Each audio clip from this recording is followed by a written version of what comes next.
প্রিয় শিক্ষার্থীবৃন্দ, আমি আশা করব তোমরা বাসায় আছো এবং ভালো আছো। আজকে আমি তোমাদেরকে পড়াবো পরিণতি সুশাসনের দ্বিতীয় পত্রের দশম অধ্যায় নাগরিক সমস্যা এবং আমাদের করণীয়। সেই অধ্যায়ের বিশেষ পড়া হচ্ছে আজকে তোমাদের বিশেষ চাহিদা সম্পন্ন জনগোষ্ঠী, যাদেরকে বলা হয় প্রতিবন্ধী। এই প্রতিবন্ধী জাতিসংঘ একটা সমীক্ষা করেছে। সেই সমীক্ষায় দেখা গেছে যে বিশ্বের 10% লোক কোনো না কোনোভাবে প্রতিবন্ধী, এবং আরও বলা হয়েছে উন্নয়নশীল দেশগুলিতে শতকরা 80% লোক অর্থাৎ প্রতিবন্ধী গ্রামাঞ্চলে বসবাস করে, যার ফলে ওদের যে প্রতিরোধ করবে বা ওদের জন্য করণীয় করবে সেই সুবিধাটা ওরা পায় না। তাই বাংলাদেশ সরকার 2001 সালে প্রতিবন্ধীদেরকে হিসাব করেছেন যে কারা প্রতিবন্ধী।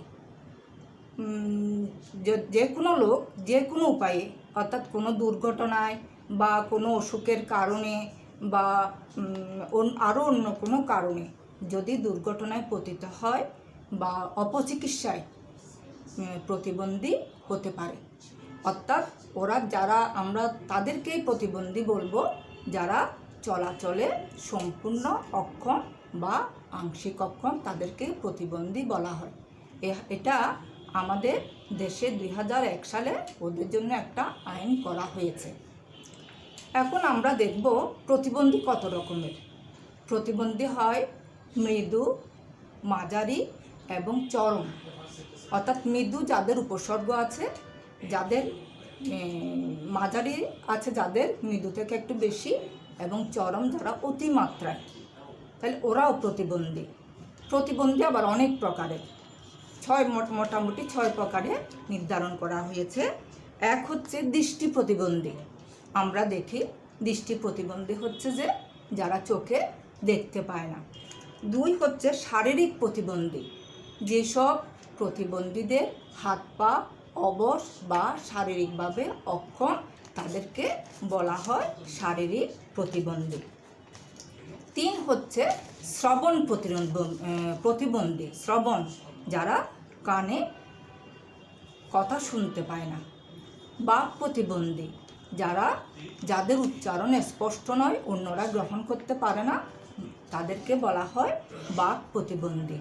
মানসিক প্রতিবন্ধী যারা মানসিকভাবে দুর্বল, কোনো কিছু ধারণ করতে পারে না এবং অন্যরা ওদেরকে গ্রহণ করতে পারে না ওদের আচরণের জন্য, ওদেরকে বলা হয় মানসিক প্রতিবন্ধী। এছাড়াও যেটা চরমের মধ্যে পড়ে, বহুমাত্রিক, যাদের শরীরে এই যে শ্রবণ, বাক, ইন্দ্রিয়, মানসিক সব সংযুক্ত থাকে, ওদেরকে বলা হয় বহুমাত্রিক। তাহলে 6 প্রকারের প্রতিবন্ধী সম্পর্কে আমরা জানলাম, যাদেরকে বলা হয়েছে যে সম্পূর্ণ বা আংশিকভাবে ওরা নিজেরা চলতে পারে না, অন্যের সাহায্য বা সহযোগিতা নিতে হয়। তাহলে আমি প্রথমেই বলেছি বিশ্বের 10% লোক জাতিসংঘ বলছে কোনো না কোনোভাবে ওরা প্রতিবন্ধী, ওদেরকে 10% হিসেবে হিসাব করা হয়েছে। তাহলে এই বিশ্বের 10% লোক এবং গ্রামাঞ্চলে যে 80% প্রতিবন্ধী বাস করে, ওদের জন্য করণীয় কী? কারণ ওদের জন্য কিছু করতে হবে, ওরাও তো নাগরিক। প্রথমত অবস্থা হচ্ছে যে শিক্ষা, ওদের জন্য যথোপযুক্ত শিক্ষার ব্যবস্থা করতে হবে। এখন শিক্ষা করতে গিয়ে দেখা যায় ওদেরকে বিভিন্ন প্রতিষ্ঠান ওদেরকে ভর্তি নিতে চায় না, কোনো না কোনো কারণ দেখিয়ে ভর্তি নিতে চায় না। তারপর ওদের পড়াশোনার জন্য দৃষ্টি প্রতিবন্ধী, শ্রবণ প্রতিবন্ধী, ওদের পড়ার সামগ্রীগুলো থাকে না। যেমন দৃষ্টি প্রতিবন্ধী যারা, ওদের জন্য ব্রেল পদ্ধতির প্রচলন করতে হয় বা আছে, সেই উপকরণগুলো ওদের কাছে থাকে না বা ওরা ওগুলো ব্যবহার করতে জানে না। এগুলো ওদেরকে শিখিয়ে শিক্ষা প্রতিষ্ঠানে শিক্ষা দিতে হবে। 2 হচ্ছে ওদের কর্মসংস্থান। আমরা দেখি, আর সমীক্ষায় বলছে, নগণ্য সংখ্যক প্রতিবন্ধীদেরকে বিভিন্ন প্রতিষ্ঠানে চাকরিতে নেওয়া হয়। এই নগণ্য সংখ্যক প্রতিবন্ধী ওরা আবার চাকরিতে গেলে নানা সমস্যায় পতিত হয়। কীরকম? ওদেরকে কম বেতন দেওয়া হয়, ওদেরকে হেনস্থা করা হয়, বা নানা কারণ দেখিয়ে ওদেরকে কাজ থেকে ওদেরকে ছাঁটাই করা হয়। তাহলে কর্মসংস্থান প্রতিবন্ধীরা সহজে জোগাড় করতে পারে না। 3, বিবাহ, দাম্পত্য জীবন এবং যৌতুক। আমরা দেখি যে এমনিতেও মহিলারা বা কিশোরীরা বিপদের সম্মুখীন, আর প্রতিবন্ধী হলে ওরা আরও বেশি সম্মুখীন। প্রতিবন্ধী মহিলাদেরকে সহজেই বিয়ে দিতে পারে না, আর যদিও বিয়ে দেওয়া হয় তাইলে অনেক মোটা অঙ্কের যৌতুক নিয়ে বিবাহ দেওয়া হয়। তবে আজকাল যারা ধনী পরিবার, ওদের মানসিকতার একটু পরিবর্তন হয়েছে। ওরা বিয়ের পরিবর্তে ছেলে মেয়েগুলোকে শিক্ষা দিয়ে নিজের পায়ে দাঁড়াবার সাহস যোগাচ্ছে। এটা একটা আমাদের কাছে শুভ বা সফল কথা, যাতে ওরা নিজেরা চলতে পারে। মোটা যৌতুক না দিয়ে ওই টাকা দিয়ে যদি ওদেরকে শিক্ষা দেওয়া হয়, প্রশিক্ষণ দেওয়া হয়, তাহলে ওরাও মূলধারার মানুষের মতো কাজ করতে পারবে। তারপর হচ্ছে সমাজ এবং পরিবারের মনোভাব। পরিবারও প্রতিবন্ধী ছেলে মেয়েদেরকে মানে সুস্থ ছেলে মেয়ের মতো মেনে নিতে চায় না, সমাজও মেনে নিতে চায় না। চোখে পড়ে যদি প্রতিবন্ধী ছেলেমেয়েরা পরিবারও নির্যাতিত হয় এবং প্রতিবেশীরাও ওদেরকে নির্যাতন করে। সমাজও বের হতে গেলে দেখা যায় যে ওদেরকে নির্যাতন করা হয়। বিশেষ করে কিশোরী বিদ্যা যারা বুঝতে পারে না, দেখা যায় কি পাড়ার ছেলেবেলেরা অনেক সময় ওদেরকে ইট ছোড়ে এবং ওদেরকে নানা রকমের গালিগালাজ করে, মারধর করে, এগুলো ওদেরকে অপমানিত হতে হয়। তাহলে সমাজ থেকেও এই মানসিকতা দূর করে ওদেরকেও সম্পূর্ণ বা সুস্থ মানুষ হিসেবে গ্রহণ করতে হবে। তারপর হচ্ছে স্বাস্থ্যসেবা।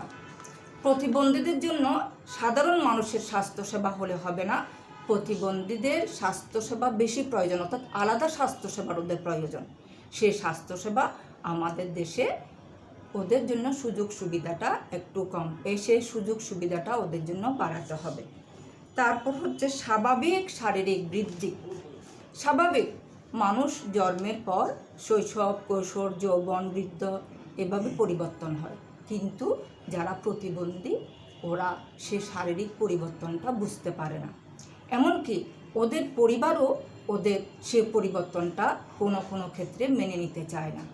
মেনে নিতে না চাওয়ার জন্য পরিবারগুলো কী করে, সমীক্ষায় দেখা গেছে ওদেরকে পুষ্টিকর খাবার প্রদান করে না, বা পুষ্টিকর খাবার তো দূরের কথা, স্বাভাবিক খাবারও ওদেরকে কম দেয়, যাতে ওই প্রতিবন্ধী সন্তানগুলো বৃদ্ধি না পায়, অর্থাৎ বড় না হয়, পরিবর্তন না হয়। ওদেরকে বুঝতে হবে এটা স্বাভাবিক পরিবর্তন, এটাও একটা বড় সমস্যা। মানসিক এবং আবেগীয় বিষয়াবলী। যারা মানসিক প্রতিবন্ধী ওরা ওদের আবেগগুলো বুঝিয়ে বলতে পারে না। তারপর পরিবারকে বুঝতে হবে ওরা কি চাইছে। আবার কোনো ক্ষেত্রে দেখা গেছে অতিরিক্ত যত্ন, অতিমাত্রায় সচেতনতা, অতিরিক্ত যত্ন এবং ওদেরকে কিছু করতে না দেওয়া, দেখা যায় কি বাচ্চাগুলো বা প্রতিবন্ধী বাচ্চাগুলো আরও পিছিয়ে থাকে। এটা করলে চলবে না, ওদেরকে স্বাবলম্বী হওয়ার জন্য পরিবারগুলোকে সাহায্য করতে হবে। তারপর দেখা যাচ্ছে মানবাধিকার সংশ্লিষ্ট আচরণ। যেহেতু প্রতিবন্ধী ওরা নিজেদের নিরাপত্তা বুঝে না বা নিজেদেরকে নিরাপদ রাখতে পারে না, ওরা ঘরে বের হলে নানা রকমের ওদের জন্য বিপদ ঝুঁকি হয়ে থাকে, অর্থাৎ ওদের জন্য বিপদটা যেন স্বাভাবিক হয়ে থাকে। বিশেষ করে গ্রামাঞ্চলে এখানে বলা হচ্ছে, শহরেও কিছু আছে কিশোরী বা যুবতী মেয়েদেরকে নানা রকমের নির্যাতন করা হয়, এবং নির্যাতন করার পরে দেখা যায় কি ওদের যে একটা বিচার, গ্রামাঞ্চলে বিচার বা শহরাঞ্চলে বিচার, ওদেরকে সেই বিচারটা ওরা চাইতে পারে না। ওদেরকে বিচার চাইতে গেলে আরও বেশি হেনস্থা করা হয়। তাহলে ওদের জন্য মানবিক হতে হবে সবাইকে, বিচারক, পাড়া প্রতিবেশী, পরিবার, সবাই ওদের প্রতি মানবিক হতে হবে। মর্যাদা এবং আত্ম উপলব্ধি, ছোট থেকে পরিবার থেকে যে শিক্ষা, বিভিন্ন প্রতিষ্ঠানে শিক্ষার সুযোগ দিয়ে প্রতিবন্ধীদেরকে বলতে হবে যে তোমরাও মানুষ, তোমরাও পারবে, তোমাদেরও মর্যাদা আছে। যেভাবে ওদেরকে যদি সরকারি বেসরকারি প্রশিক্ষণ দিয়ে ওদেরকে কাজে যদি ওদেরকে নিয়োগ করা যায়, ওদেরকে যদি যথোপযুক্ত শিক্ষা দেওয়া যায়, তাহলে ওরাও কাজ করে নিজেদের মর্যাদা প্রতিষ্ঠিত করবে। অর্থাৎ ওদেরকে মর্যাদাটা, ওদের স্বাবলম্বিতা, এটা বোঝাতে হবে। এ হচ্ছে প্রতিবন্ধীদের সমস্যা। তাহলে প্রতিবন্ধী হওয়ার কারণে আমাদের সমাজে ওরা শিক্ষা থেকে, স্বাস্থ্য থেকে, স্বাভাবিক দাম্পত্য জীবন থেকে, তারপরে স্বাভাবিক পারিপার্শ্বিক মেলামেশা থেকে, বিচার পাওয়া থেকে, মানবিক আবেদন থেকে ওরা অনেক বিচ্ছিন্ন হয়ে থাকে। সেই সমস্যাগুলো কী করে আমরা সমাধান করব? তাহলে ওদের সমস্যাগুলো আমাদেরকে সমাধান করতে হবে। এখন আসবো আমরা সমাধানের মধ্যে। এক হচ্ছে যে প্রতিরোধ।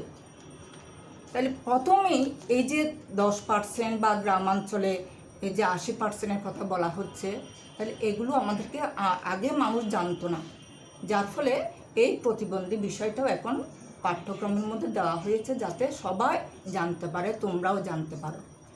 তাহলে কি প্রতিরোধ কিভাবে করবে? প্রথমে পরিবার থেকে প্রতিরোধ করতে হবে।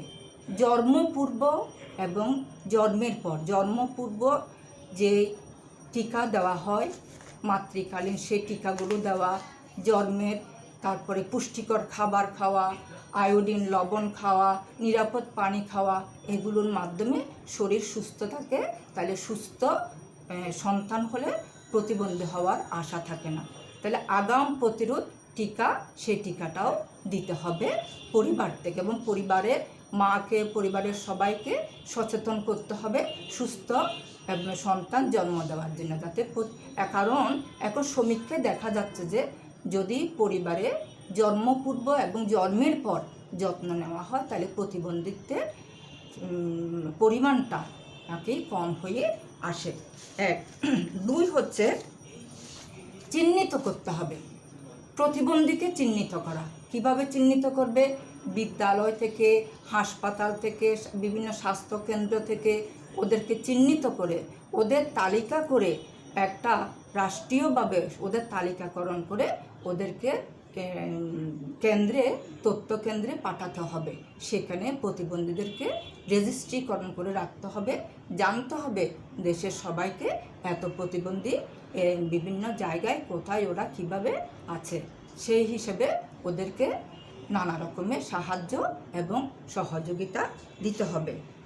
তারপর হচ্ছে আগাম নিরুক্ত করা হবে এবং ওদেরকে বিভিন্ন শিক্ষার সুযোগ, কাদেরকে? প্রতিবন্ধীদেরকে বিভিন্ন শিক্ষার সুযোগ কিভাবে দেবে? যারা প্রতিবন্ধী ওরা তো আর স্বাভাবিক শিশুর মতো শিক্ষা লাভ করতে পারে না, ওদেরকে বিভিন্ন উপকরণের মাধ্যমে ওদেরকে শিক্ষাটা দিতে হবে। শিক্ষা দেওয়ার জন্য যারা দৃষ্টি প্রতিবন্ধী ওদের জন্য ব্রেল পদ্ধতি, যারা শ্রবণ প্রতিবন্ধী ওদের শ্রবণ শুনতে পারার মতো যন্ত্র, এবং ওদের বই, ব্রেল বই, এবং অনেক সময় ওরা পরীক্ষা দিতে পারে না, তাহলে পরীক্ষা দেওয়ার জন্য ওদেরকে সহায়ক একজন ওদেরকে দিতে হবে, যারা ওদের পরীক্ষাগুলো দিয়ে যেতে পারে। তাহলে ওরা কী করতে পারবে? ওরাও শিক্ষিত হতে পারবে, এবং শিক্ষিত হওয়ার পর কি হয়? ওরা সাধারণ শিক্ষিত মানুষের মতো আচার আচরণ করতে পারবে এবং পেরেছেও। আমরা দেখেছি যে দৃষ্টি প্রতিবন্ধীরা ঢাকা ইউনিভার্সিটি থেকে MA পাশও করেছে। এভাবে উপযুক্ত শিক্ষা প্রদানের মাধ্যমে আমাদের দেশে প্রতিবন্ধীদেরকে শিক্ষায় শিক্ষিত করতে হবে। তারপরে পুনর্বাসন ও কর্মসংস্থান। ওদেরকে যে শিক্ষা দেওয়া হবে, ওরা তো আর স্বাভাবিক পরীক্ষা দিয়ে চাকরিতে যাবে সেই আশাটা যদিও আমরা করতে পারি, কিন্তু তারপর ওদের জন্য আলাদা সুযোগ রাখতে হবে, ওদের জন্য কোটার ব্যবস্থা রাখতে হবে, ওদের জন্য বিভিন্ন চাকুরি পাওয়ার জন্য বিভিন্ন প্রতিষ্ঠান গড়ে দিতে হবে, সেখানে যাতে ওরা সহজে কাজ করে ওরা পুনর্বাসিত হয়, ওরা যেন ফ্রিতে হোস্টেলে থাকতে পারে, ফ্রিতে পড়তে পারে, ফ্রিতে বই পেতে পারে, যাতে কোনো রকমের পরিবারের আর্থিক চাপ না আসে সেভাবে ওদেরকে পুনর্বাসিত করতে হবে এবং একটা কর্মসংস্থানের ব্যবস্থা করতে হবে।